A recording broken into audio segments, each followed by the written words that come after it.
I think when I read the script, I hadn't come across a character. I said this to Joel the other day. I hadn't played or read a character where I had more than 2 lines of dialogue strung together, so that was kind of new.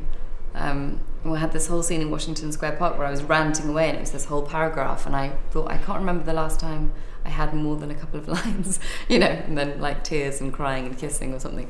She's just, she's sort of the anti to every character I've played over the last couple of years, and so I just loved how witty she was, and how unkind she was, and brutal, and the writing was so brilliant.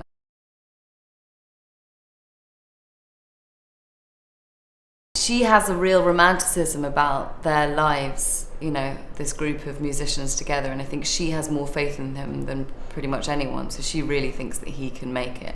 And so I think she's sort of upset, she's the most upset at the end when he walks away from the whole thing, because she believes that this group of people can all get somewhere together. And I think she's just constantly annoyed at his inability to sort of reach his potential, or, just his sort of bumbling attitude and his mistakes and his sort of laziness in how he treats people is just irritating to her, because I think she sort of wishes that she could change every single thing about him and make him better.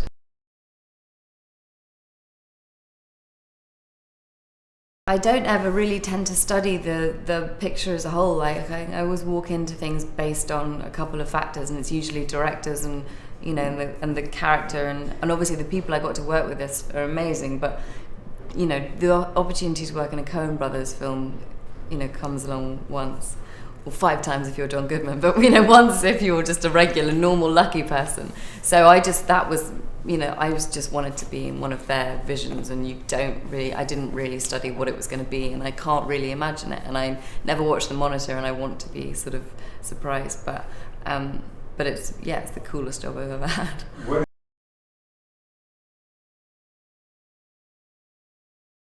I love it. I love working in New York. I would, if I could do films nowhere else, it would be. I just love it here. The streets. It was so great filming in the Village and filming in Washington Square Park, and all of it, not having to recreate anything. It was just wonderful.